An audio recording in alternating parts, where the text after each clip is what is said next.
If this story keeps you listening, subscribe and tell me what horror story I should tell next. My grandmother kept a box under her bed for 60 years. She told us it was personal. She told us it was private.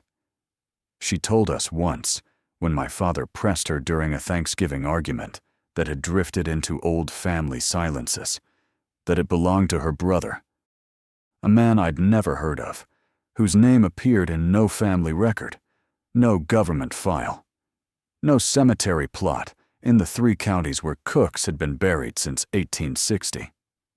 When she died in the winter of 1989, I opened the box. Inside were 43 letters, bundled in twine and ordered by date. A United States Forest Service pay stub dated September 14th, 1924, made out to a Harlan W. Cook, station assignment, Tower 17, Cascade District. A brass badge, tarnished almost black, and a single photograph sepia-toned, water-stained at one corner of 5 men standing in front of a fire lookout tower so high above the tree line that the clouds behind them looked level with the railing. 4 of them were smiling, squinting against the sun, arms crossed or thumbs in their belt loops, the way working men stood for photographs in those days. The 5th, the youngest, standing slightly apart from the others on the right side of the frame, was not looking at the camera. He was looking at something in the trees behind the photographer. His expression wasn't fear, it was attention. The kind of attention you give to a sound you've almost identified. His name was Harlan Cook. He was 23 years old. He was my grandmother's younger brother. According to the United States Forest Service, he never existed. I've spent the years since her death trying to prove otherwise. What follows is what I found assembled from Harlan's letters, from the crew's logbook, from a mule driver's sworn statement that was never filed, from the private journals of 2 search party members, from a classified internal memo I obtained through a filing error in the National Archives, and from one final piece of evidence that arrived at my grandmother's house 2 years before she died, addressed to a name she hadn't used in 57 years. I'm telling this in the order that it happened, not in the order I discovered it, because the order it happened is the only way you'll understand what was done to my great-uncle and what he became, and why I believe with the kind of certainty that keeps you up at night for years that he's still out there, or that something that remembers him is. Harlan Cook was born in 1901 in Darrington, Washington, the youngest of 4 children and the only son. My grandmother, Eleanor, was 7 years older. She raised him as much as their mother did, especially after their father took a logging injury that left him bedridden for the last 3 years of his life. Eleanor described Harlan in her own diaries as the only person I've ever known who could sit still in a forest for 4 hours and call it the best day of his life. He was quiet, observant, not shy. Eleanor was clear about this distinction, but selective about where he spent his words. He'd finished school through the 10th grade, which was more than most boys in Darrington managed in those days, and he'd read everything the small-town library had on the natural world: botany, ornithology, geology, forestry. He could identify any tree in the Cascades by its bark alone. He knew which birds called at which altitude. He kept notebooks full of sketches, plants, animal tracks, rock formations with annotations so precise that a college professor who later reviewed them called them publishable field observations from an untrained genius. He joined the Forest Service in 1922, at 21. His first 2 seasons were spent on trail crews, cutting brush, maintaining paths, building the small infrastructure that allowed the service to function in wilderness so vast it swallowed men whole every season. He was good at the work, strong enough, steady enough, unbothered by the solitude that drove other young men to quit within weeks. But what Harlan wanted, what he'd requested since his first season, was a fire lookout posting. I need you to understand what that meant in 1924. A fire lookout was the most isolated position the Forest Service offered. You climbed to a tower built on a ridge or a peak, often above the tree line, and you stayed there for months. Your job was to watch, to scan the horizon for smoke, to note weather, to maintain the tower and its equipment. You were resupplied by mule train every 2 to 3 weeks. Between visits, you saw no other human beings. Some towers were single-man posts. Others held small crews of 3 to 5, depending on the fire district and the season. Tower 17 was a 5-man post. It sat at just over 7,000 feet on a ridge in the North Cascades, a region that, in 1924, was among the most remote wilderness in the continental United States. The tower had been constructed the previous year, 1923, on a site that, and this is important, had been the second choice. The original site, a half-mile to the northwest and slightly higher, had been surveyed and approved by the district forester, but 2 separate survey crews had flagged it as unsuitable. Their reports, which I've seen fragments of, cited persistent acoustic anomalies at night and evidence of large mammalian presence inconsistent with known regional fauna. One surveyor used a word I keep coming back to. In the margin of his field notes, beside a sketch of the original site, he wrote, "Occupied." He didn't write what occupied it. The tower was moved to the second site, still above the tree line, still remote, still a full day's climb from the nearest road, but apparently far enough from whatever the surveyors had encountered to satisfy the district office. Harlan was assigned to Tower 17 in September of 1924. He'd specifically requested a Cascade posting. His letter to Eleanor from that week vibrates with an excitement I can still feel through the paper a century later. "Ellie, I've got it. Tower 17, up on the White Horse Ridge. 5-man crew, above the trees. I'll be able to see 100 miles on a clear day. I've never been so high in my life, and I intend to learn every sound that ridge makes. Pray for clear skies and a long season. Your brother, Harlan." He packed his kit. He took his notebooks. He took a field guide to Cascade mammals that he'd annotated so heavily the margins were full. He hiked to the trailhead with the 4 men who would be his crewmates for the season. None of the 5 would come back down that trail. I've reconstructed the crew from payroll records, family documents, and Harlan's letters. They were, by all accounts, ordinary men. The crew leader was George Alderman, 41, a career Forest Service man with 12 seasons in the Cascades. Steady, methodical, not imaginative. His wife described him in a letter to the district office after his disappearance as a man who believed in what he could see and nothing else. He ran the tower on a strict schedule, watch rotations, logbook entries, equipment checks. He was the kind of man who made isolated postings functional. He was also the kind of man who dismissed anything that didn't fit his framework, and in a place like Tower 17, that rigidity would prove fatal. Thomas Leary, 33, was the most experienced outdoorsman, a former trapper who joined the Forest Service after the fur market collapsed. He was the crew's hunter and could dress an elk in 20 minutes. He carried a lever-action Winchester that, according to the mule driver, he kept within arm's reach at all times. He was practical, laconic, and deeply superstitious, in the way that men who spend years alone in the wilderness often become not about religion, but about patterns. He trusted animal behavior more than human speech. If the birds went quiet, Leary noticed. If the elk changed their grazing, Leary noticed. He was the first to suggest, according to Harlan's letters, that something was wrong on the ridge. Alderman overruled him.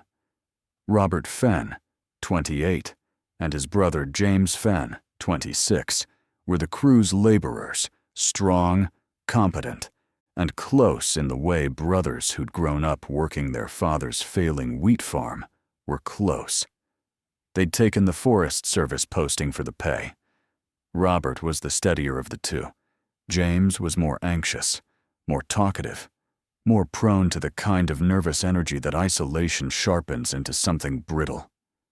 Harlan described James in a letter as a man who needs people the way I need trees, not for what they give him, but because their absence makes him hear things.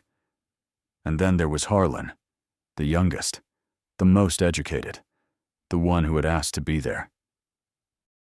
The crew arrived at Tower 17 on September 8, 1924. The climb took 7 hours. The tower itself was a wooden structure, a cab perched atop a 60-foot frame of Douglas fir timbers with a wraparound catwalk and windows on all 4 sides. Below the cab, a small storage room held supplies, tools, and firewood. The views, Harlan wrote, were the most extraordinary thing I've ever witnessed, the whole world laid out in blue and white, ridge after ridge until the sky takes over. For the first 10 days, everything was normal. The logbook, which was recovered by the search party, and later partially transcribed before being classified record standard entries. Weather observations, smoke sightings from distant valleys, temperature readings, wind direction, the mundane poetry of men doing a job at the edge of the habitable world. But Harlan's letters to Eleanor tell a different story from the start. Not a frightening one. Not yet. But a curious one. In his second letter, dated September 12th, 4 days after arrival, Harlan wrote, "The ridge is not silent at night the way I expected. There are sounds, but they're not the sounds I know. I can identify every night bird in the Cascades, Ellie, and these aren't birds. They come from above us, from the rock faces to the north, and they're low, almost below hearing. Like a voice pitched for a chest larger than a man's. The others sleep through it. I don't think they hear it. But I sit on the catwalk in the dark, and I listen. And I'll tell you something I haven't told the crew. Whatever is making that sound, it's not random. There's a rhythm, a pattern, like it's saying something to something else, or to us." He didn't seem frightened. The word he used twice in that letter was fascinated. I've read that letter probably 300 times, and every time I look for fear between the lines. I look for some sign that Harlan sensed danger in those sounds. I never find it.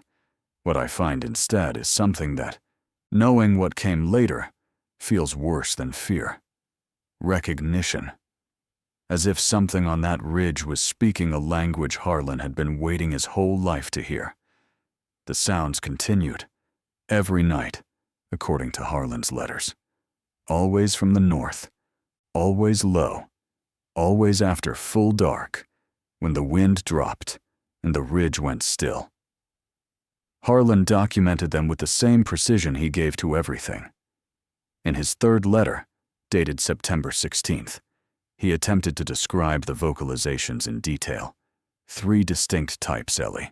The first is a long, sustained tone, very deep, almost felt more than heard, like standing near a pipe organ when the lowest note is held. It lasts 10 to 15 seconds, and then stops cleanly. No fade. Just stops.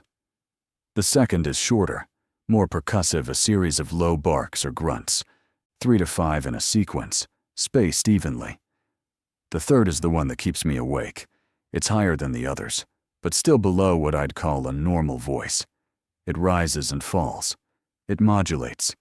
It sounds, and I know how this reads, like speech.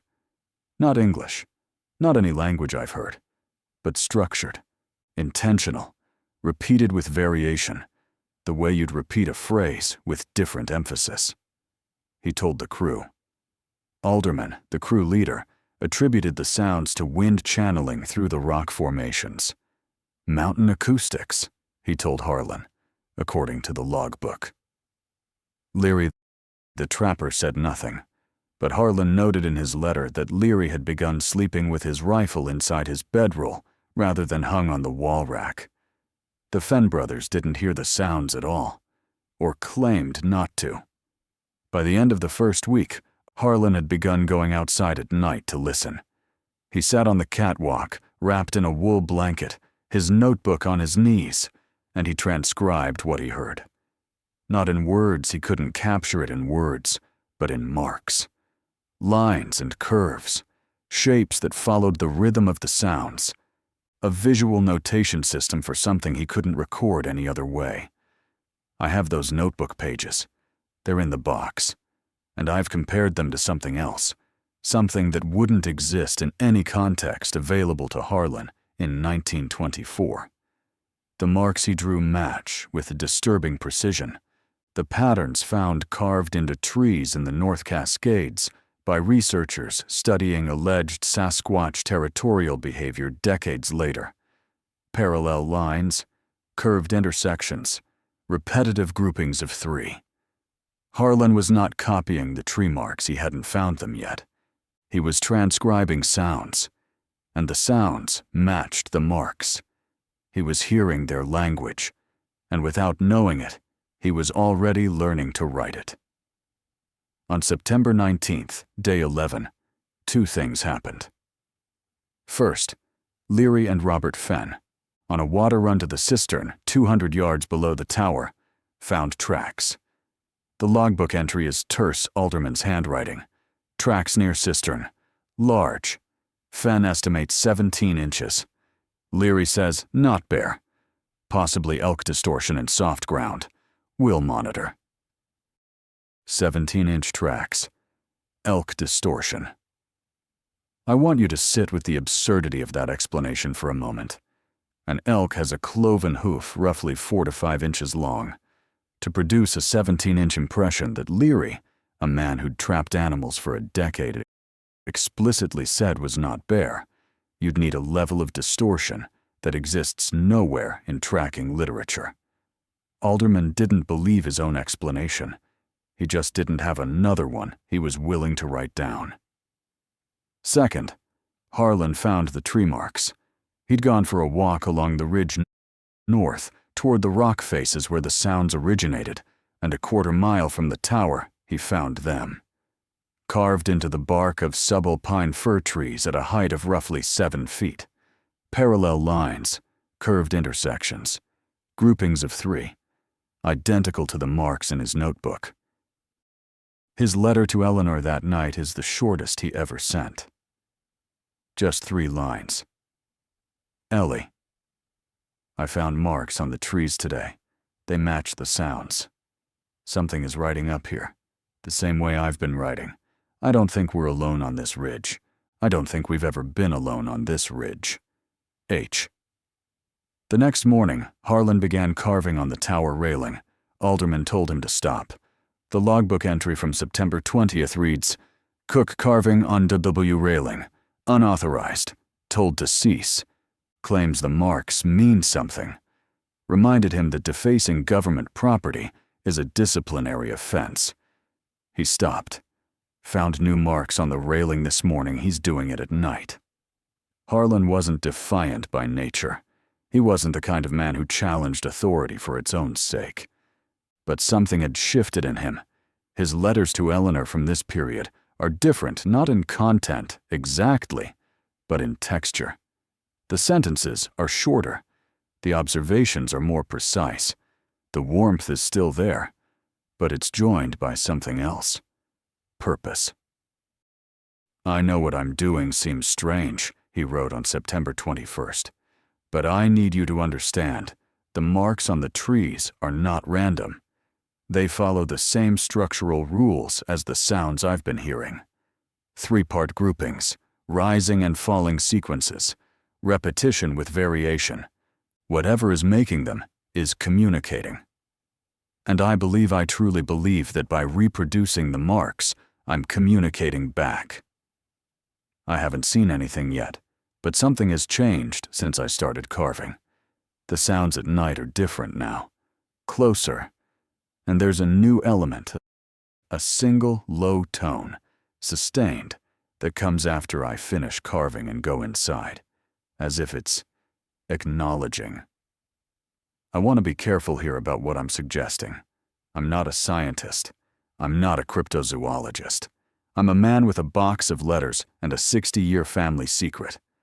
But I've spent years studying those marks, and I've consulted with 3 separate linguists, 2 at universities, 1 independent, and all 3 told me the same thing. The symbols display consistent internal structure. They aren't random scratches, they follow rules. Whatever system they belong to, it has grammar. One linguist, a woman at the University of Washington who asked not to be named, told me something I've never forgotten. These aren't words. They're closer to musical notation. Each mark represents a sound shape, a tonal contour. Whoever developed this system was encoding acoustic information visually. It's brilliant. And it's not human. Harlan's carvings on the railing reproduced 13 distinct symbols. The tree marks contained 11 of the same 13, plus several others. By the time the mule driver arrived on September 23rd, the scheduled resupply, the railing on the northwest side of the tower catwalk was covered. The mule driver's name was Curtis Bell. He was 56, a lifelong packer who'd been supplying Forest Service towers for 20 years. His testimony, a sworn statement given to the district office on November 5, 1924, and subsequently removed from the official file, is the only outside account of conditions at Tower 17 before the disappearance. Bell arrived at approximately 2 in the afternoon. He brought flour, salt pork, coffee, kerosene, and mail. What he found, he said, disturbed him enough that he considered reporting it immediately rather than waiting for the standard resupply cycle. The crew was divided. Alderman Robert Fenn and James Fenn were inside the tower. Leary was on the catwalk, armed, watching the tree line which, at Tower 17's elevation, was below them, to the south and east. He was watching it the way you watch a door you expect someone to walk through. Harlan was outside, not on the catwalk. On the ground, at the edge of the clearing where the tower stood, crouched near the tree line, carving something into a flat stone with a hand chisel. Bell's statement, the youngest one, the one they called Harlan, was down on the ground, working on a rock like a man possessed. Not frantic calm, methodical. But he didn't look up when I arrived, didn't acknowledge me at all. The others were tense. Alderman told me there'd been animal activity and asked if I'd seen tracks on the trail. I hadn't. But I'll tell you what, I did see the trees around that clearing. The ones at the edge of the timber below the tower had marks on them. Fresh marks. Cut into the bark. And they looked the same as what Harlan was carving on the rock. Exact same. Bell also reported that his mules, which had been making this supply run without incident for a full season, refused to approach the tower clearing. He had to blindfold the lead mule and physically pull it the last 100 yards. The animals were sweating, stamping, pulling at their halters. Bell had seen mules panic near bears and cougars. He said this was different. They weren't scared of something they could smell, he stated. They were scared of something they could feel, like the ground itself was wrong. Before leaving, Bell spoke to Harlan directly. He asked him what he was doing. Harlan looked at him. Bell described his expression as peaceful, but far away, like a man listening to music no one else can hear, and said, "They've been here longer than us. We should listen." Bell asked who they were. Harlan looked at the trees. Then he looked at Bell, and he said, "I don't have a word for them yet, but I'm working on it." Bell left. On his way down the mountain, approximately 1 mile below the tower, his lead mule stopped dead and refused to move for 20 minutes. Bell dismounted and stood in the trail, listening. He heard breathing. Deep. Slow. Rhythmic. From something in the trees uphill, no more than 50 feet away. He never saw what made the sound. He described it as the breathing of a chest bigger than a horse's. When the breathing stopped, The mule walked on. Bell never returned to Tower 17. He filed his statement 3 weeks later. It was removed from the incident file before the file was archived. I found a copy in the personal papers of the district clerk, donated to a county historical society in 1978. It had been folded and refolded so many times, the creases were nearly cuts. Someone had kept it. For 54 years. In secret. Because they knew it mattered. Harlan's last letter to Eleanor was dated September 25th, 2 days after Bell's visit. It's the longest letter in the box, and the hardest to read, not because the handwriting deteriorates. It doesn't, but because of what it contains. Ellie, I need to write this down while it's clear. Something is happening, and I want a record. Not for the Forest Service. For you. For the family. The marks on the trees changed 2 days ago. New ones appeared overnight, symbols I haven't seen before. But here's what I need you to understand. They incorporate elements from my carvings on the railing, not copies. Responses. It took my 3-part groupings and added a 4th element. It changed the curve sequence I'd been using. It's answering. I'm having a conversation, Ellie, with something that lives in these mountains. Something that carves and vocalizes and thinks. Something that has been watching us since we arrived and has only now decided to speak back. The others don't understand. Alderman wants to report aggressive wildlife and request an early extraction. Leary keeps his rifle loaded. The Fenn brothers want to leave. James hasn't slept in 2 days. He hears the sounds now. They all do. The sounds have gotten closer, louder, not threatening, insistent, like someone knocking on a door, waiting to be let in. I'm going to try something tonight. I'm going to go to the tree line, where the new marks are. I'm going to carve a response and wait. I think if I show, I'm not afraid. If I demonstrate that I understand the structure of what they're saying, something will happen. I don't know what. But I know this is what I came up here for. Not the fire watch. Not the job. This. Whatever this is. I've been hearing it my whole life, Ellie. Every time I sat in the forest and listened. Every time I felt like the trees were paying attention back. This is what was paying attention. Don't worry about me. I'm not afraid. I think they know that. I think that's why they're talking to me. If something goes wrong, know that I chose this. Remember me the way I was in the woods, happy. Your brother, Harlan. In the margin, in smaller handwriting, he drew a single symbol. It's the most complex mark in any of his letters or notebooks, a flowing, asymmetric shape that combines elements of his notation system with the new elements from the tree carvings. I've had it analyzed. The linguist at the University of Washington called it a compound symbol, the equivalent of a sentence or a name. I believe Harlan was writing his name in their language. What happened next, I've reconstructed from 3 sources: the logbook's final entries, the search party's private journals, and the physical evidence found at the tower. No single source tells the complete story. But together, they create a picture so coherent that I cannot dismiss it as coincidence or misinterpretation. On the night of September 26th night, 12 of the posting, the creature came to Tower 17. The logbook's second-to-last entry was written by Alderman at 8:47 p.m. Sounds from the north, louder than previous. Leary and R. Fenn on catwalk. J. Fenn inside. Cook outside at tree line. Refused to come in. Moving to retrieve.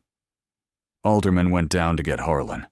What happened in the next minutes was recorded by James Fenn, the anxious brother, the one who hadn't slept, the one who was watching from the tower cab window with a kerosene lantern and shaking hands. James's entry is the final entry in the logbook. It was written in a hand so unsteady, the letters barely hold their shapes. God help us, it's real. something came out of the rocks to the north. Alderman was on the slope below the tower going after Harlan. It came from the right side, from the tree line above us. It stepped into the clearing, and Alderman fell. He just fell. Dropped his lantern. His rifle came off his shoulder. He's on the ground, scrambling backward, reaching out like a man trying to grab a rope that isn't there. It's standing over him.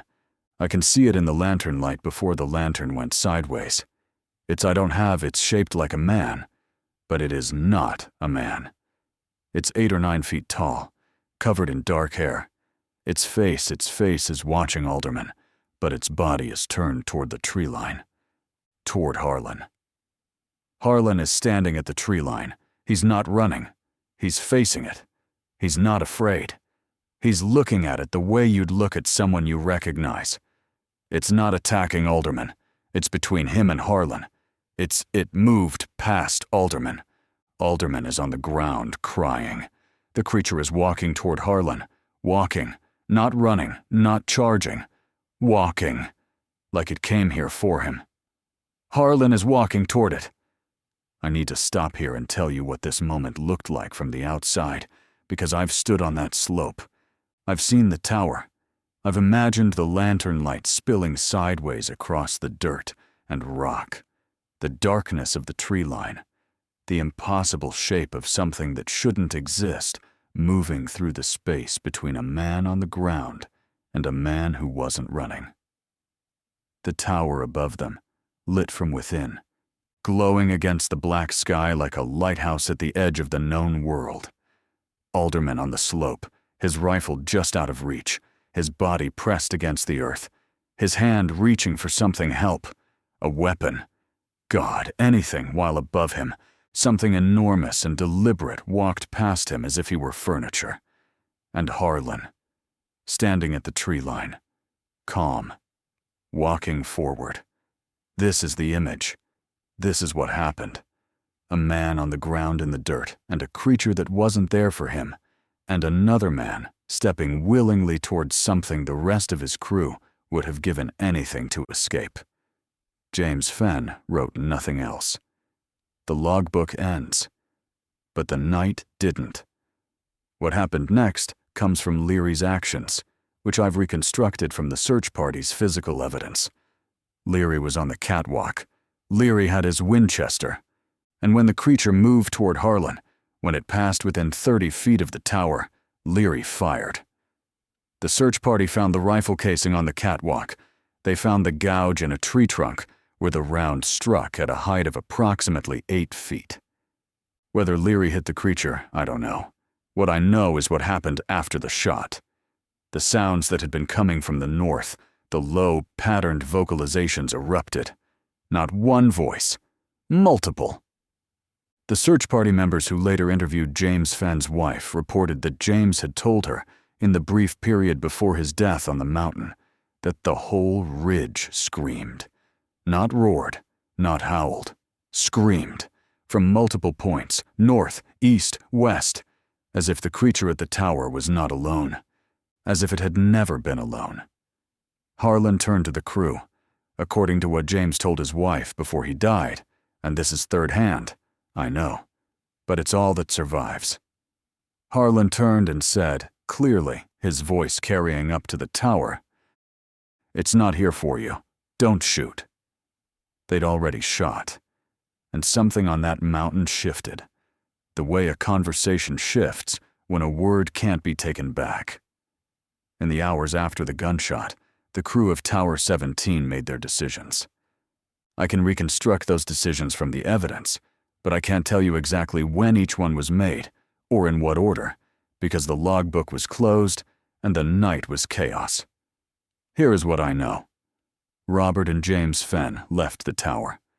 They went down, south, toward the trail, toward the tree line, toward the road that was a full day's hike below them. They left without full supplies. James was wearing one boot, the other was found at the base of the tower ladder, as if he'd lost it in his rush to descend.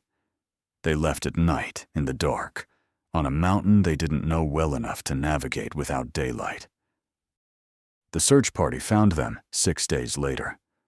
Robert was at the bottom of a ravine, 3 miles southwest of the tower. He'd fallen. The terrain there drops sharply, and in darkness, without a lantern, the edge would have been invisible. His neck was broken. James was found a half-mile further down, in a thicket of subalpine fir. No injuries, no wounds. He'd died of exposure. The temperature at that altitude in late September drops below freezing at night, and James Fenn was wearing a cotton shirt and 1 boot. The creature didn't kill them. The mountain killed them. Fear killed them. The gunshot, the violation of whatever fragile détente Harlan had been building, set in motion a panic that sent 2 men running into the dark on a mountain that doesn't forgive haste. They died because they ran from something that, as far as I can determine, never pursued them. Leary, the trapper, the man with the Winchester who'd fired the shot. I don't know exactly what happened to Leary. His body was never found. His rifle was found on the catwalk where he'd fired it. 1 spent casing ejected, the magazine still loaded. He didn't take his weapon when he left. A man like Leary, a man who slept with his rifle abandoning it voluntarily, is something I can't explain with fear alone.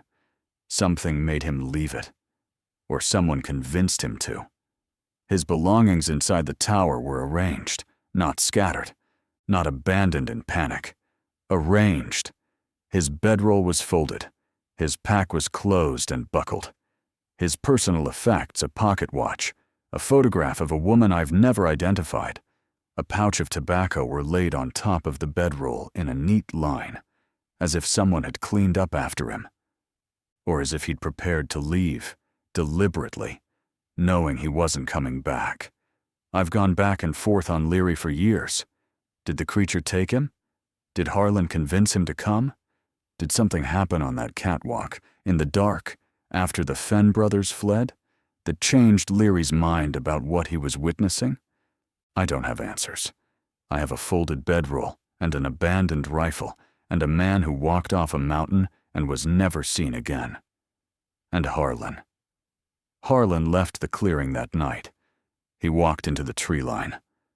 James Fenn had watched him walk toward the creature, and the search party found no evidence that he ever returned to the tower.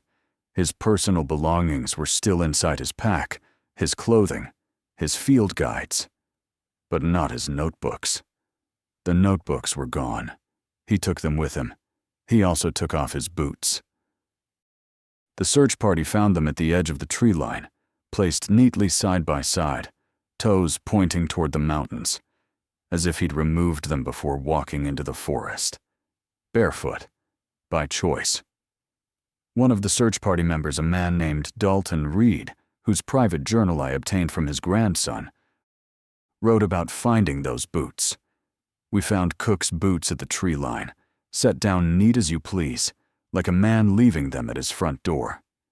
I've seen men leave their boots behind when they're out of their minds, but not like this. These were placed, deliberate, and there were tracks leading away from them. 2 sets. One was barefoot, human, small. The other was not human, not bare, not anything I've ever tracked. The prints were 18 inches long, deep. They walked side by side, into the trees, together. Side by side. I need you to hold that image. 2 sets of tracks, one human, one impossibly large, walking together into the forest. Not one fleeing and one pursuing. Not predator and prey. Together. At the same pace, in the same direction. Harlan walked into the forest beside whatever had come for him, and he did it, barefoot, as if the ground itself was something he wanted to feel. The mountain was quiet after that. When the search party arrived 4 days later, there were no sounds. No tracks near the tower, except the 2 sets leading away. No marks on the trees that hadn't already been there. Whatever had occupied that ridge had withdrawn, or followed Harlan, or both. The tower was intact, undamaged, The lantern was found on the slope where Alderman had dropped it. Its glass cracked but not shattered. The door was closed. The logbook was on the desk, open to James Fenn's final entry. 4 men's belongings, 5 sets of gear, and a tower that looked less like a crime scene than like a place that had been vacated, carefully, quietly, with something almost like respect. The search party spent 3 days on the ridge. They found the Fenn brothers' bodies. They photographed the tower, inside and out. They collected the logbook, the personal effects, and the equipment. They followed the 2 sets of tracks from the tree line for approximately 1 mile into the forest before the terrain became too rocky to hold prints. And then they were ordered to stop. The order came from the district superintendent, a man named Vernon Holt, who had never visited Tower 17, and who, according to the administrative record, made the decision to halt the search based on a single telegram from the search party leader. That telegram read, "Found 2 bodies, Fenn brothers. 2 others not found. Tower intact. Unusual evidence at site. Request guidance." Holt's response: "Recover bodies. Collect equipment. Seal tower. Do not pursue tracks. Return to district. File report to me directly. Discuss with no one. Do not pursue tracks. Discuss with no one." The search party obeyed. They were Forest Service men. They followed orders.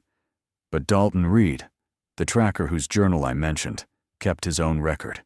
And he wrote something the night before they left the ridge that tells me the search party knew exactly what they'd found and exactly what they were being told to bury. "I have tracked elk, bear, cougar, and wolf across every range in this state. I have never in my life seen prints like the ones that lead away from this tower. They are bipedal. They are 18 inches in length and 8 inches in width. They show 5 toes. They are not human, but they are close enough to human that the distinction makes me feel sick.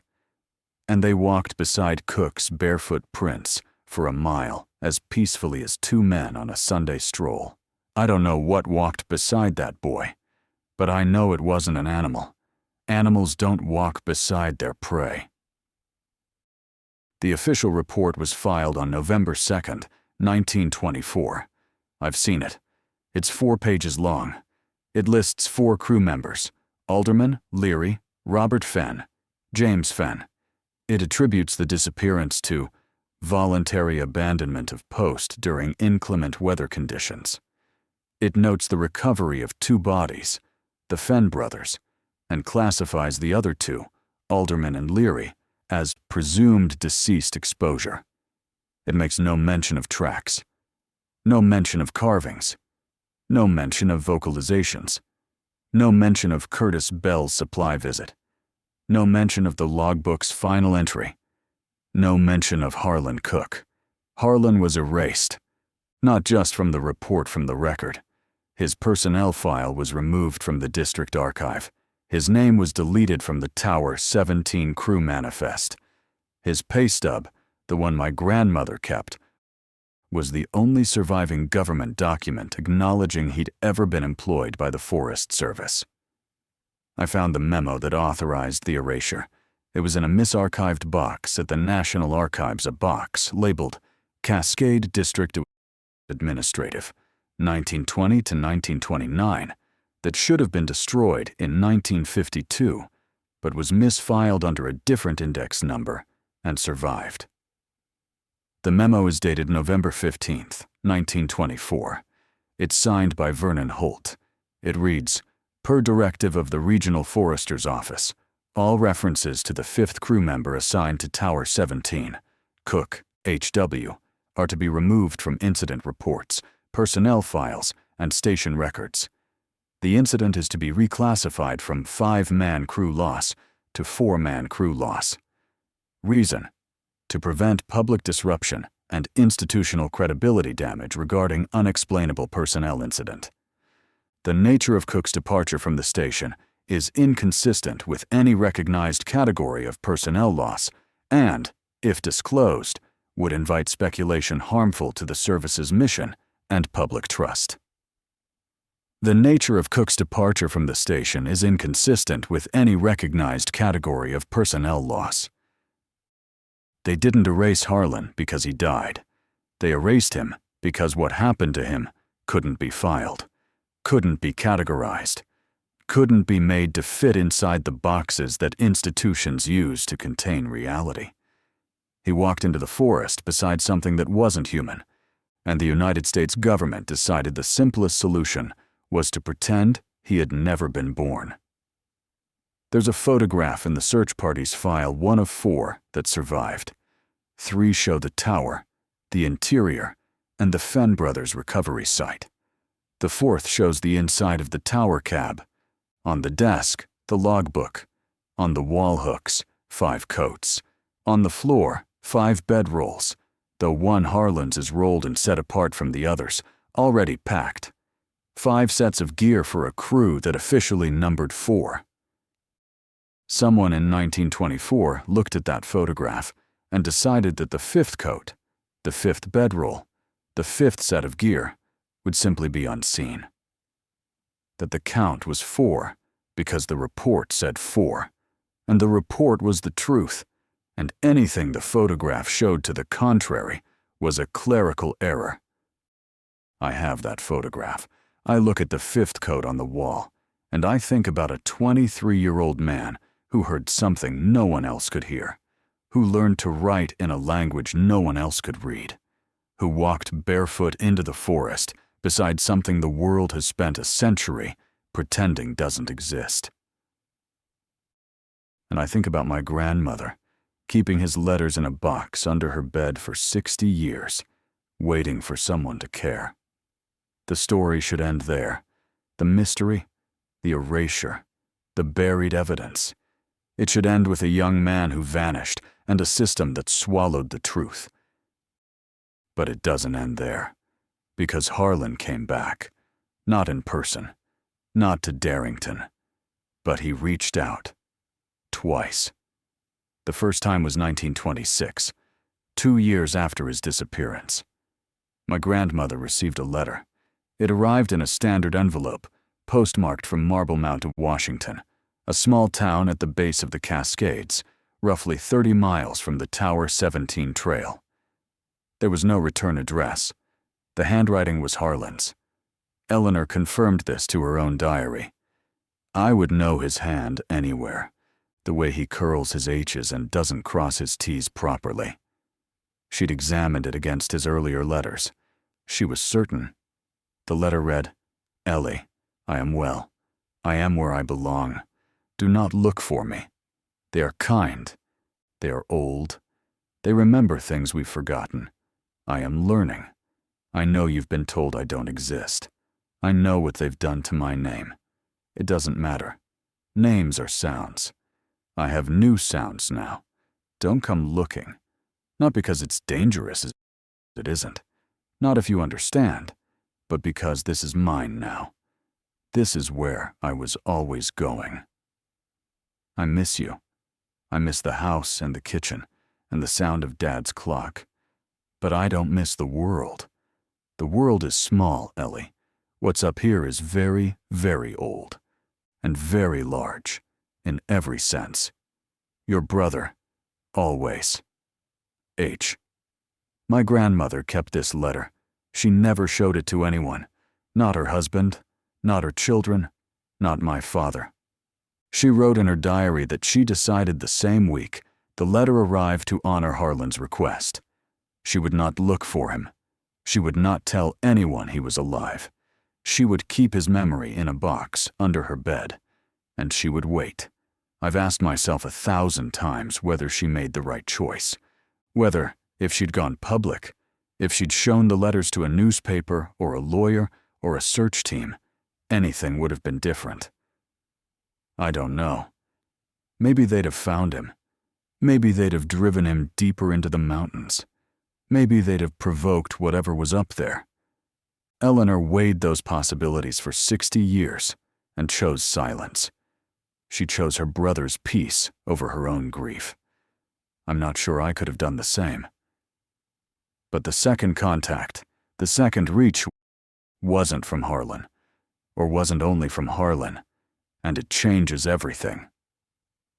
In 1987, 2 years before my grandmother died, a package arrived at her house. It was addressed to Eleanor Cook, her maiden name, which she hadn't used since her marriage in 1932. The postmark was Marble Mount, Washington. Same town. Same no-return address. The package was small, a padded envelope containing a single object, a journal. It was handmade.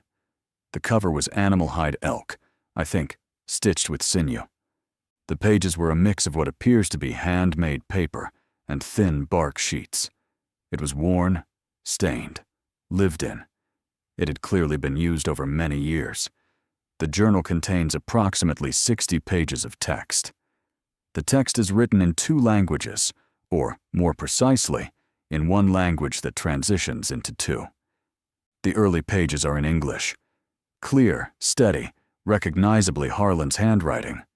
Field observations, weather, plants, animal behavior, the same kind of meticulous notation he'd always practiced. But as the pages progress, the English begins to share space with symbols. The same symbols from the trees, the same symbols from the railing, integrated into the English text, at first a symbol here, a mark there, as if Harlan were supplementing his vocabulary with terms that English didn't contain. And then, gradually, the symbols take over. The last 20 pages are almost entirely in the unknown notation system. Harlan's handwriting is still recognizable, the same hand, the same careful pressure, but the language is no longer his, or no longer only his. The linguist at the University of Washington studied the journal for 3 months. Her conclusion was measured, cautious, and when I pressed her, visibly shaken, the early pages show a bilingual mind in transition. The writer is learning a second symbolic system and incorporating it into their existing language. This is consistent with immersive language acquisition, the kind that happens when you live among speakers of a language with no access to your original linguistic community. By the middle of the journal, the writer is thinking in the second system and translating backward into English when needed. By the final pages, they've stopped translating. The second system has become primary. She paused. Then she said, "What concerns me is the final pages. The handwriting changes. Not in the letter forms, those are consistent with the same writer throughout, but in the scale. The marks get larger.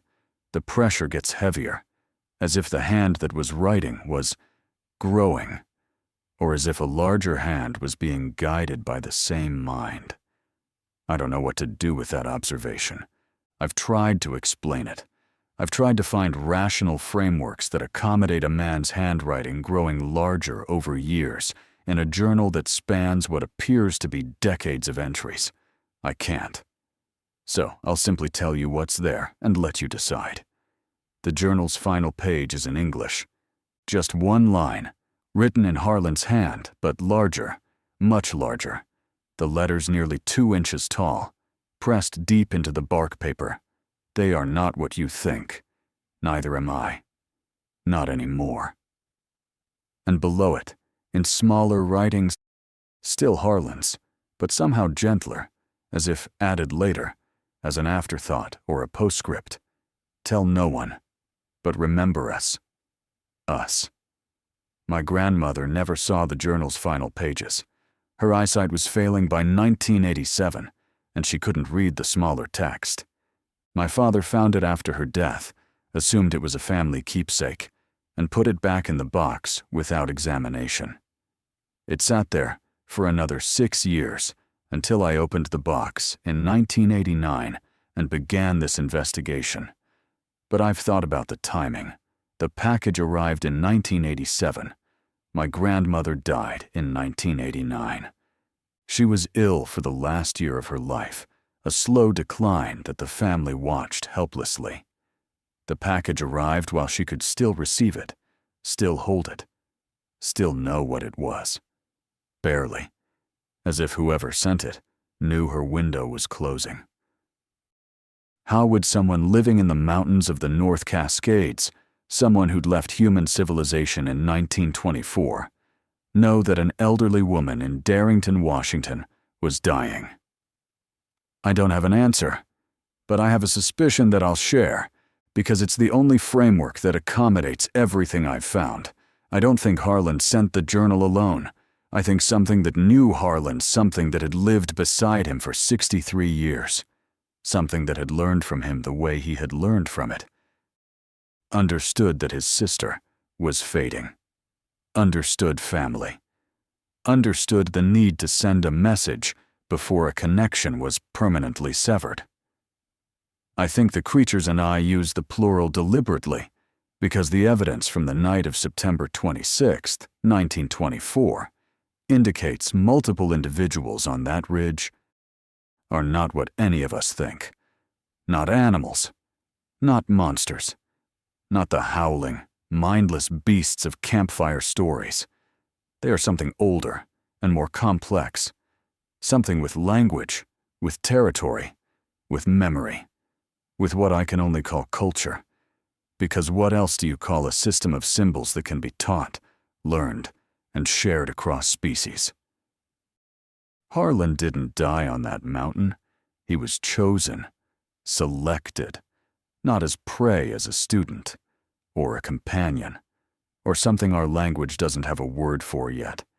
He was the one who listened when the others couldn't hear, the one who carved when the others saw only scratches, the one who walked forward when every survival instinct said run, the creature that came to Tower 17 that night, the thing that stepped out of the darkness and walked past Alderman on the ground, past the dropped rifle and the fallen lantern, past the tower lit up against the sky.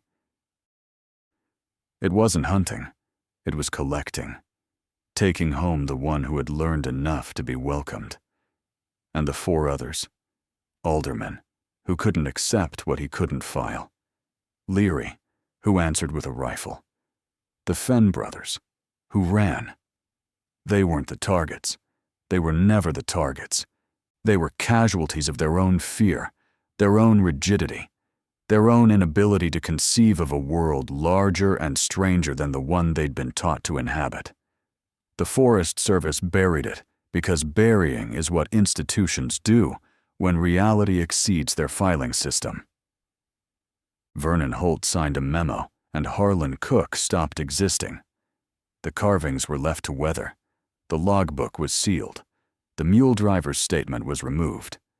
And for 100 years, 5 men became 4, and the wilderness kept its secrets. But I'll tell you something I haven't told anyone else. In 2003, I hiked to the Tower 17 site. The tower is gone. It was decommissioned in the 1940s and eventually collapsed. But the ridge is the same. The rock faces to the north are the same. The tree line, a little higher now than it was a century ago, is still there. I went to the rock shelter that Dalton Reed's journal described, the one where the tracks led into deeper wilderness. I found it. And inside, carved into the stone wall at the entrance, I found a mark. Harlan's hand, his style, his careful pressure. Beneath the mark was a date, 1931. He was alive, 7 years after he vanished, still carving, still writing in the language he'd learned on the ridge, and beside his carving cut into the same stone, in the same symbol system, but by a hand that was not his, a hand that pressed deeper and wider, a hand that belonged to something much larger, was a second mark. The same compound symbol Harlan had drawn in the margin of his last letter to Eleanor, the one the linguist called a sentence or a name. 2 beings, 2 hands, 1 language, carved side by side into a rock wall in a place no trail leads to, in a wilderness the Forest Service has since designated as permanently closed to public access. The official reason for the closure is ecological sensitivity. I stood in that rock shelter in 2003 and I put my hand on the stone where Harlan's carving was. The rock was cold. The forest was quiet. And I heard, or I think I heard, or I want to believe I heard from somewhere far above me, in the rocks, at a distance I couldn't measure, a single low tone, sustained, below the range of what should be audible, felt more than heard, like acknowledgement. I left the ridge before dark. I didn't run. I walked, carefully, the way Harlan would have wanted. And I stopped once, about a mile down, where Curtis Bell's mule had stopped 80 years before. I stood in the trail, and I listened. Deep breathing, slow, rhythmic, from the trees uphill, pacing me. I said out loud to whatever was there, "I'm Eleanor's grandson. Harlan was my great-uncle. I'm not looking for him. I just wanted to understand." The breathing stopped. The forest went quiet. And then, and I will go to my grave swearing this from the direction of the ridge, from the rock faces where Harlan first heard the sounds a century ago, a single vocalization. Not a growl, not a roar, a tone, low, sustained, and then modulating, rising and falling the way Harlan described in his letters, the way you'd speak a word to someone who might understand it. I don't know what it said. I don't speak the language. Not yet. But I think it said remembered.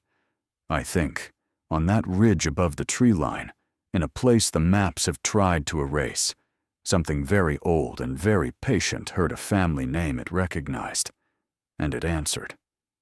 Harlan asked Eleanor to remember them. The journal asked us to remember them.